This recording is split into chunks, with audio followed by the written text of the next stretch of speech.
immense plaisir pour moi d'avoir invité au 9e webinaire de la Société pédiatrique de l'Ouest.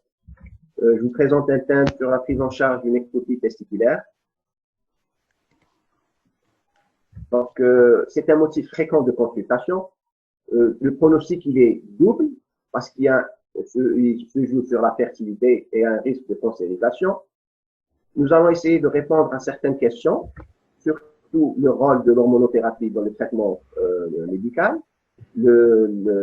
quand opérer, le devenir des testicules oscillants, ainsi que leur prise en charge et l'intérêt des examens complémentaires. Quelques définitions se posent à nous. Qu'est-ce qu'une cryptorchidée? C'est un testicule, étymologiquement, c'est un testicule caché. La migration, donc, s'est arrêtée sur le trajet de la descente normale du testicule. Par contre, l'ectopie testiculaire, c'est le terme générique qui désigne un testicule situé en dehors de la bourse. Mais en pratique, les consultations qui nous arrivent, on parlera en descendu, qu'il soit palpable ou non palpable. Deux autres entités doivent être connues. C'est le testicule oscillant ou ascenseur rétractile testis des anglo-saxons. C'est un testicule qui n'est pas toujours présent dans la bourse, mais peut être abaissé sans douleur ni tension. Et ce testicule peut donner un testicule non descendu acquis par rétraction. Un mot sur la physiologie de la descente du testicule. Il faut savoir que le développement de la gonade indifférenciée débute à la 5e, 6e semaine, après que les cellules germinales aient migré du sac utérin aux crêtes génitales en dedans du mésonéphros. La gonade, elle est reliée au futur diaphragme par le ligament suspenseur et au pôle caudal, un renflement au mésonéphros par le gubernaculum qui va former le gubernaculum testis.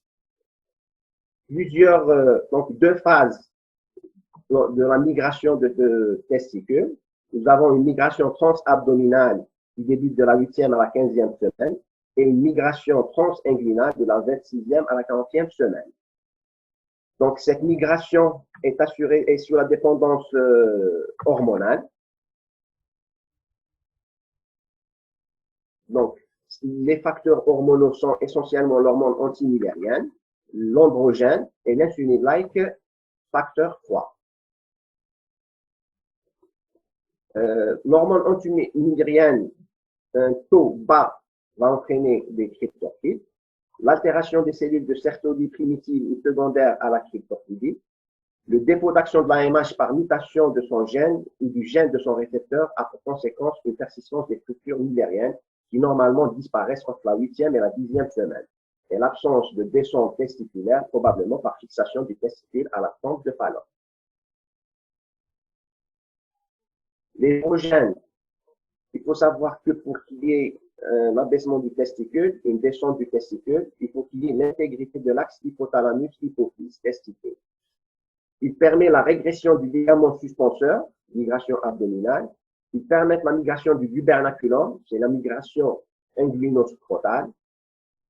Et donc, une insensibilité aux androgènes va donner une migration incomplète. Mais si l'anomalie de migration est unilatérale, on peut imaginer que les androgènes ont un effet local ou partiel simplement. Les androgènes ont un rôle mieux établi sur la deuxième phase de la descente, c'est-à-dire la phase de migration transinguinale. Toute défaillance dans la chaîne de production des androgènes va entraîner une dysgénésie gonadique, aboutissant à des testicules non descendus en général associés à d'autres anomalies telles que l'hypospade, micropénis, hypoplasie scrotale. Donc, à l'inverse, l'élévation de la testostérone à la naissance ou l'injection des gonadotrophines chorioniques humaines favorise la descente de ce testicule. Parmi les hypothèses où les androgènes auraient un rôle direct ou indirect sur le noyau médulaire, sur le nerf génitofémoral et sur le gubernaculum qui est innervé par ce dernier. Le nerf génitofémoral agirait de façon différente selon le sexe. La présence des androgènes permettrait le relargage d'un neurotransmetteur. par le calcitonin gene-related peptide agissant sur l'activité du gubernaculum testis, c'est-à-dire sa contraction, et la fermeture du canal péritonéo-vaginal. L'insuline-like facteur 3, elle est sécrétée par les cellules de Leydig, mais aussi par le corps lutéal de l'ovaire, semble agir principalement sur le gubernaculum testis. Elle a été mise en évidence chez l'animal, mais par contre, chez l'homme, son rôle reste toujours incertain. La migration postnatale, elle existe, mais uniquement dans les premiers mois.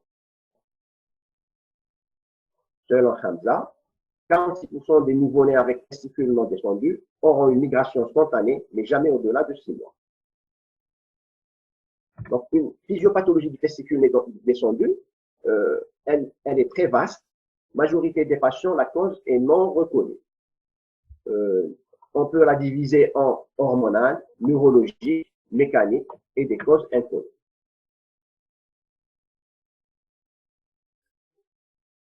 L'incidence des testicules non descendus, elle est variable en fonction de l'âge, des séries et en fonction également de l'origine géographique des gens.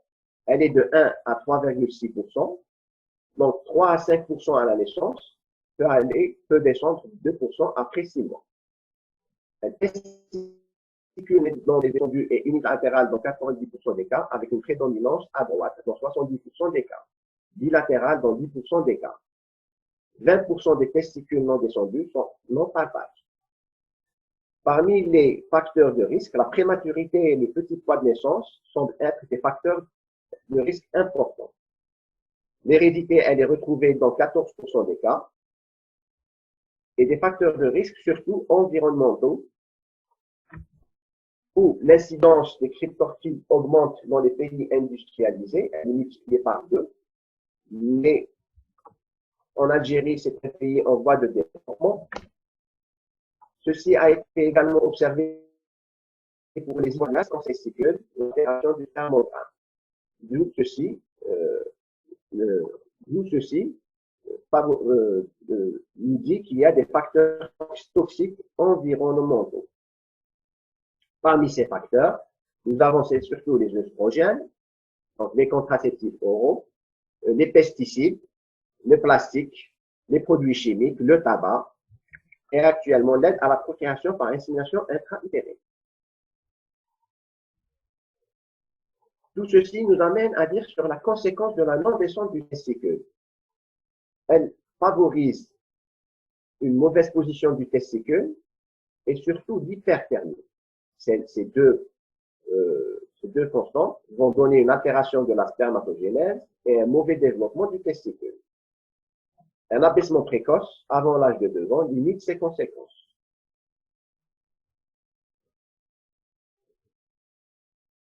Ceci va retentir essentiellement sur la fertilité qui est compromise, où 8 à 10% des stérilités masculines, 20% des azoospermies.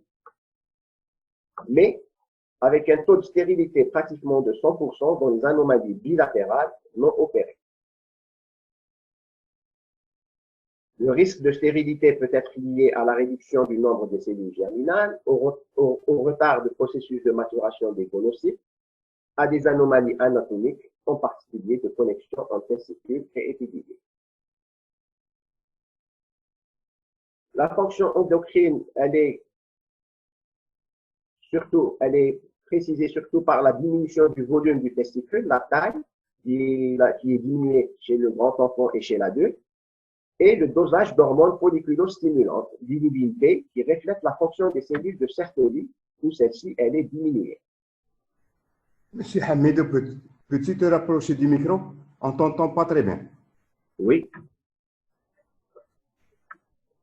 Risque, les tumeurs. Maintenant, c'est bon? Je pense que oui. Risque multiplié par 4 par rapport à un testicule, place. Maintenant, vous entendez? Les tumeurs.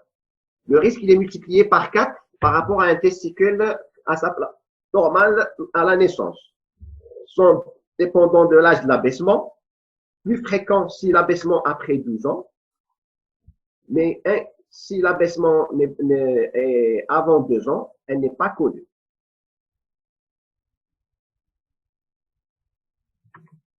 Ce cancer va se présenter sous 3 formes. Un tiers, c'est des séminomes, un tiers, c'est des tumeurs embryonnaires, un tiers, des tératocarcinomes.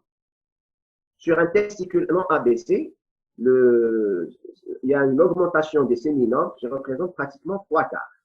D'où ceci nous amène à dire que l'abaissement du testicule sans diminuer l'incidence du séminome et des cancers testiculaires. Le développement du schéma corporel, il ne faut pas oublier, parce que l'aspect psychologique d'une bourse vide ne doit pas être négligé. Il s'agit souvent du principal motif de consultation pour les parents, et en fait celui qui est le plus efficacement traité par l'intervention. En cas de testicule non palpable, car inexistant, il est licite de proposer, par exemple, la mise en place d'une prothèse testiculaire, au mieux après la puberté, et avec le consentement de la connaissance. Ici, c'est un photo que j'ai prise professeur Havas. C'est les mécanismes et conséquences de la dysgénésie testiculaire d'après chaque bec. C'est un récapitulatif de ce qu'on a dit, de ce que j'ai dit. Donc, la dysgénésie testiculaire est elle est sous la dépendance donc des perturbateurs endocriniens environnementaux associés à des anomalies génétiques probables. Donc, ils vont agir sur la perturbation des cellules de Sertoli et sur l'altération de la fonction des cellules de Leydig. Ceci, donc, va donner probablement altération du spermatogramme avec infertilité, cancer du testicule, hypospadias et la cryptorchidie. Donc, la prise en charge du testicule non descendu. Le diagnostic clinique, c'est une prise en charge, le diagnostic, il est clinique. La recherche des testicules doit faire partie de l'examen clinique néonatal et des examens réalisés systématiquement pendant l'enfance.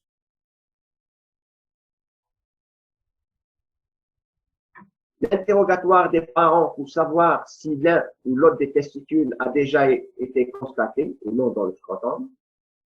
L'inspection après mise en confiance de l'enfant permet de voir une bourse habitée ou l'ayant été. Une voussure inguinale qui disparaît après palpation, entraînant une rétraction brutale due à la contraction prémastérienne de l'enfant à peu. Ou une bourse vide mal développée.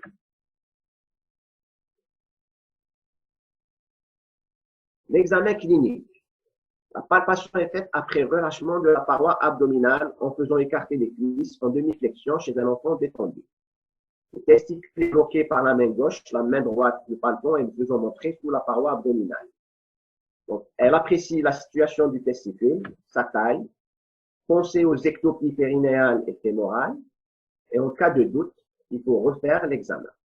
Rechercher d'autres malformations associées, essentiellement un hypospadias, un micropénis. Donc, c'est des positions possibles où le testicule peut être intra-abdominal, au niveau de l'orifice inguinal profond, au niveau de l'orifice inguinal superficiel, fémoral, périnéal.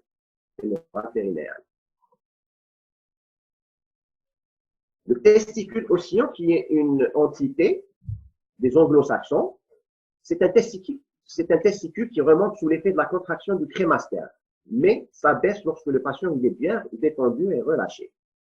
Il n'existe pas avant 6 mois parce que le crémaster il est inactif chez les nouveau-nés. Il est surtout observé au-delà de 3 ans. Donc, la prévalence autour de 1% chez les garçons scolarisés. D'où un examen minutieux et il se fait sur un décubitus dorsal, non en position 2.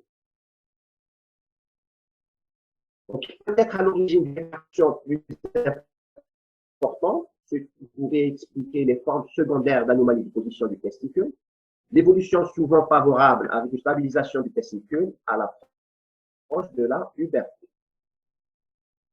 Elle justifie un suivi clinique régulier.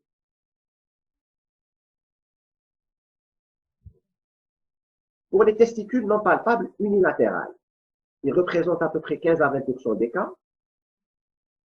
Le testicule est caché ou absent par agénésie ou accident de torsion périnatale. Il n'y a pas d'examen complémentaire qui permette de mettre en évidence un testicule abdominal. Ici, la laparoscopie sont tout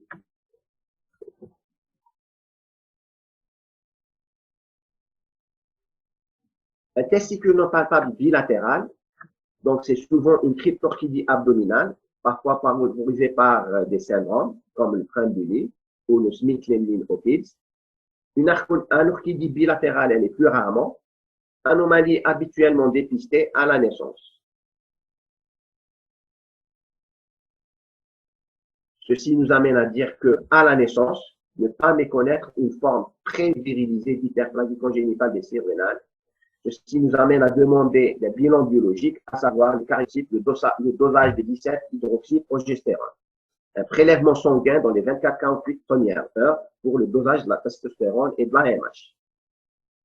Ultérieurement, il faudrait stimuler l'enfant pour pouvoir doser ces éléments. Les examens d'imagerie, à savoir l'écho, la TDM et l'IRM, ils n'ont pas démontré leur fiabilité. L'échographie peut être demandée surtout pour des patients obèses d'examens difficiles pour pouvoir dire si c'est un testicule au niveau inguinal ou intra-abdominal.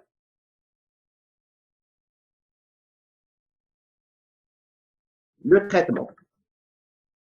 Un consensus nordique, Ritzel Acta pédiatrique 2007, a démontré que l'âge, le meilleur âge de l'intervention était à partir de l'âge de 6 mois et avant 2 ans. Le traitement, il est exclusivement chirurgical, malgré que le traitement hormonal a été décrit et prescrit à partir de 1930. L'objectif, c'était d'abaisser le testicule dans le scrotum en préservant la vascularisation et la voie excrétrice, d'autant plus difficile que le testicule est ossifié. L'incidence de l'âge d'intervention sur la croissance testiculaire et le meilleur développement du testicule si l'intervention s'est faite à 9 mois par rapport à une intervention qui se fait à 3 ans. Le volume testiculaire sont corrélés à la qualité de la spermatogénèse.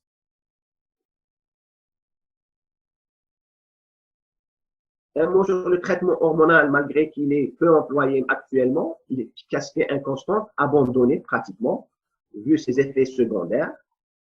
Les deux types de traitements hormonaux utilisés étaient les bêta-HCG et la LHRH, mais avec des effets secondaires importants, surtout apoptose, diminution du volume testiculaire et diminution du nombre de spermatogonie.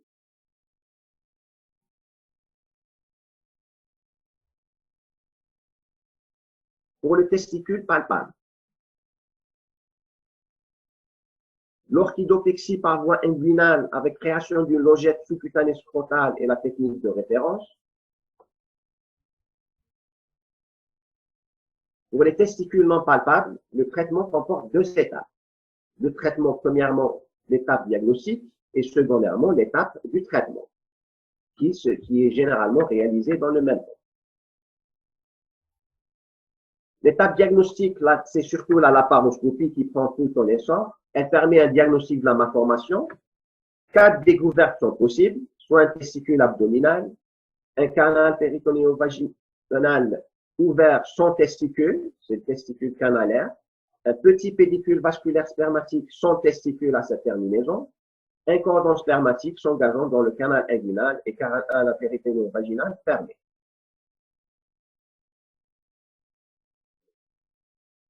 Plusieurs techniques peuvent être envisagées pour le traitement de ces testicules non palpables, soit l'abaissement conservant le pédicule vasculaire, c'est l'idéal, mais des fois très difficile, vu que le testicule est haut, soit l'intervention de Stephen Tumor, c'est les sections des vaisseaux spermatiques en un ou 2 temps, c'est-à-dire abaissement après section, ou bien laisser le testicule en place et abaisser dans un deuxième temps, 6 mois après la première intervention.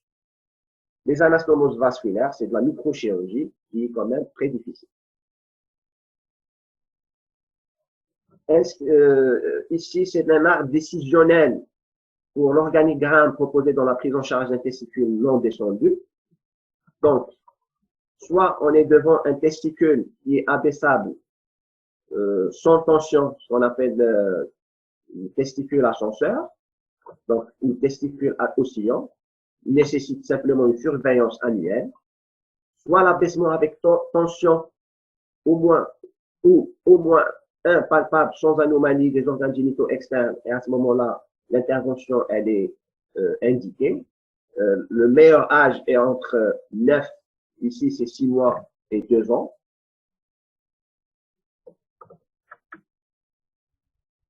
Soit c'est un testicule non palpable ou bien testicule non découvert avec des anomalies des organes génitaux externes. Et à ce moment-là, il faut demander un bilan endocrinien.